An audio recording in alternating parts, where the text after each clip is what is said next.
ओम नमः शिवाय। श्री स्वामी समर्थ। स्वामी महाराज तुमच्या मनातील सर्व चांगल्या इच्छा या लवकरात लवकर पूर्ण करत एवढी स्वामींच्या चरणी मी प्रार्थना करते आणि आजच्या या नवीन व्हिडिओला सुरुवात करते। तर 8 मार्च 2024 शुक्रवारी महाशिवरात्र ही आलेली आहे। तर या दिवशी महिलांनी आपल्याला अखंड सौभाग्य प्राप्त होण्यासाठी महादेवांची अशा प्रकारे पूजा करायची आहे, तसेच काही उपाय देखील करायचे आहेत। तर त्या संदर्भात आजचा हा व्हिडिओ आहे।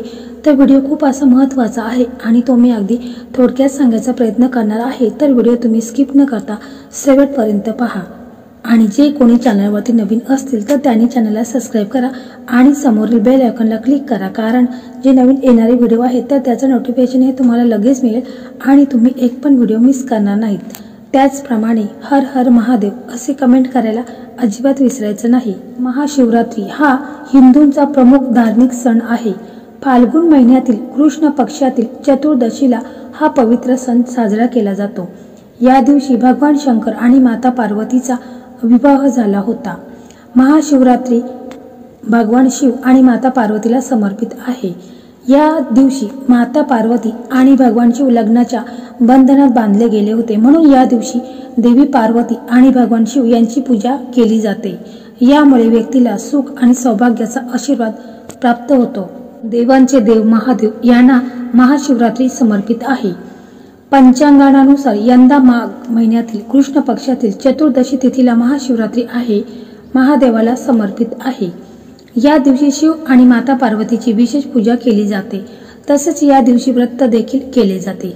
या व्रताच्या प्रभावाने विवाहितांना सुख आणि समृद्धी प्राप्त होते, तर अविवाहित लोकांच्या विवाहातील अडचणी दूर होतात। महाशिवरात्रीचे विशेष असे महत्त्व आहे, कारण या महाशिवरात्रीला दुर्मिळ शिवयोग तयार होत आहे।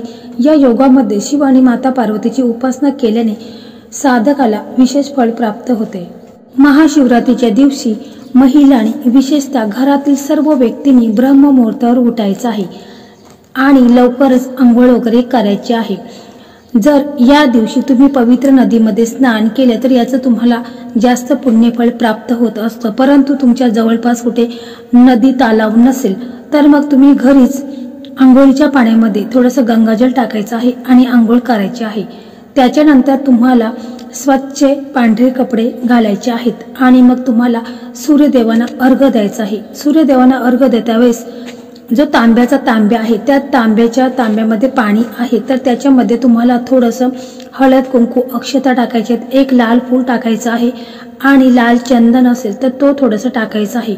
आणि मग तुम्हाला सूर्यदेवांना अर्घ्य देता वेळेस तुम्हाला ओम सूर्याय नमः किंवा तुम्हाला कोणताही मंत्र येत असेल सूर्यदेवांचा तर तो मंत्र तुम्ही म्हणू शकता आणि मग तुम्हाला सूर्यदेवांना अर्घ्य द्यायचा आहे। त्यानंतर तुम्हाला तुमच्या देवघरासमोर बसायचं आहे आणि महाशिवरात्रीच्या दिवशी आपल्याला महादेव आणि माता पार्वतीची देखील विधिवत पूजा करायची आहे, म्हणून आपल्याला अन्नपूर्णा देवी ही देखील पार्वती मातेचे दुसरे रूप आहे। याच्यानंतर तुम्हाला तुमच्या देवघरासमोर बसायचं आहे आणि बघा शिवरात्र असल्यामुळे आपल्याला या दिवशी महादेव आणि माता पार्वतीची देखील विधिवत पूजा करायची आहे।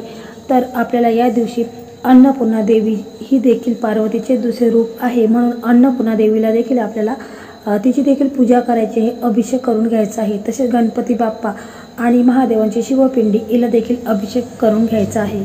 परंतु तुम्हाला जर जमलेच तर तुम्ही या दिवशी महादेवांच्या शिवपिंडीवरती तुम्हाला पंचामृताने अभिषेक करायचा आहे, किंवा तुम्ही कच्च्या दुधाने देखील अभिषेक करू शकता किंवा पाण्याने देखील करू शकता। परंतु या दिवशी तुम्ही पंचामृताने अभिषेक केल्याचं जास्त पुण्यफळ आपल्याला प्राप्त होईल। तसेच तुम्हाला गणपती बाप्पांना देखील अभिषेक करून घ्यायचा आहे। शिवपिंडीवरती तुम्हाला अभिषेक करता वेळेस तुम्हाला ओम नमः शिवाय हा शिव महादेवांचा षोडोपचारी मंत्र आहे, तर हा मंत्र देखील तुम्ही म्हणायचा आहे। ओम नमः शिवाय किंवा श्री शिवाय नमस्तुभ्यं हा मंत्र आहे, तर तो तुम्हाला 11 वेळा म्हणायचा आहे। आणि शिवरात्र असल्यामुळे तुम्हाला पूर्ण दिवस उपवास देखील करायचा आहे, कारण या शिवरात्रीला महाशुभ संयोग जुळून आलेला आहे। तर आपल्या मनोकामना ह्या पूर्ण होण्यासाठी महिलांना अखंड सौभाग्य प्राप्त होण्यासाठी हा उपवास आहे, तर तो देखील पकडायचा आहे।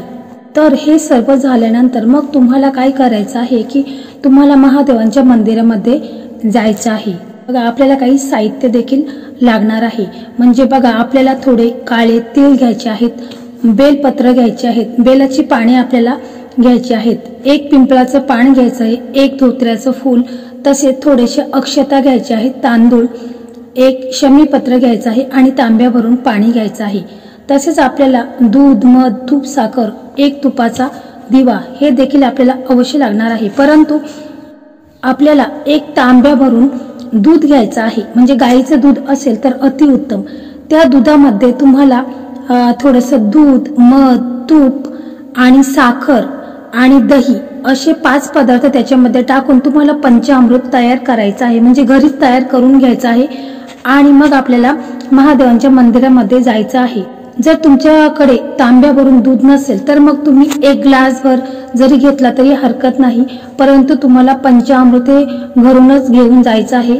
तसेच पाणी आपल्याला महादेवांच्या मंदिरामध्ये पाणी तिथे असतो, त्याच्यामुळे पाणी आपल्याला तिथून आपण पाणी घेऊ शकतो।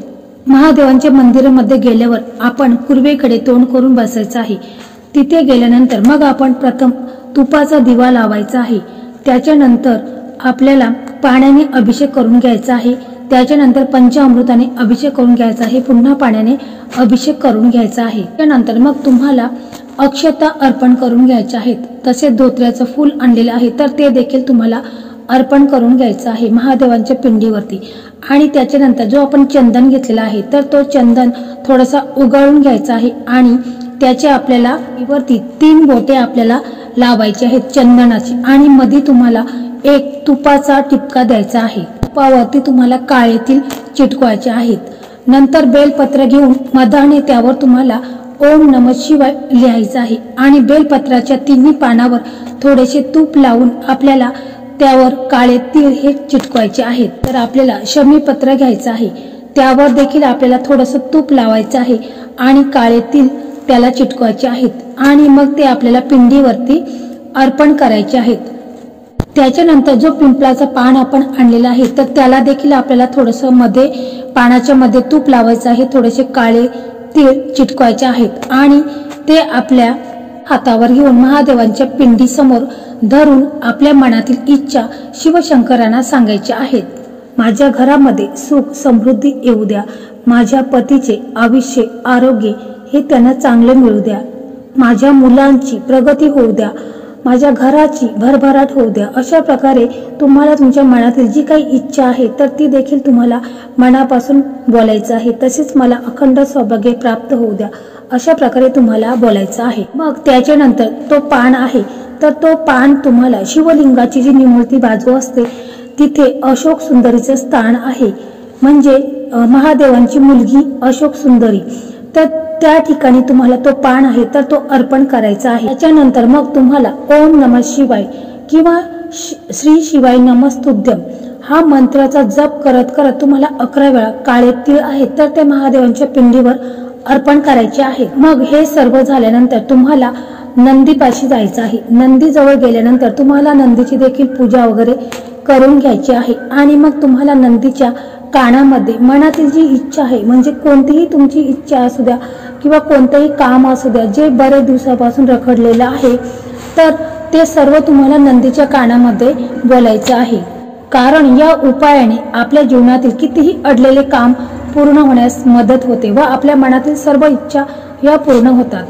त्याच्यानंतर आपल्याला काय करायचं आहे की महादेवांच्या शिवलिंगावरती जे पाणी आहे, म्हणजे जे अशोक सुंदरीच्या तिथून पाणी खाली पडत आहे तर ते आपल्याला थोडंसं एखाद्या तांब्यामध्ये घ्यायचं आहे, थोडं पाणी तुम्हाला घ्यायचं आहे आणि ते पाणी घेऊन आपण घरी यायचं आहे। घरी आल्यानंतर तुमच्या घरात जर एखादी व्यक्ती आजारी असेल तर त्या व्यक्तीला ते पाणी आहे तर ते तुम्हाला प्यायला द्यायचं आहे। हे चरण अमृत पिण्यास दिल्यास त्याचा खूप फायदा होतो। हा उपाय आपण कोणत्याही सोमवारी देखील केला तरी काही हरकत नाही, परंतु यावेळेस महाशिवरात्री ही आलेली आहे आणि शुभ संयोग जुळून आलेला आहे, म्हणून महाशिवरात्रीच्या दिवशी जर हा उपाय आपण पूर्ण श्रद्धेने पूर्ण मनापासून जर केला तर याचा आपल्याला जास्तीत जास्त लाभ होणार आहे।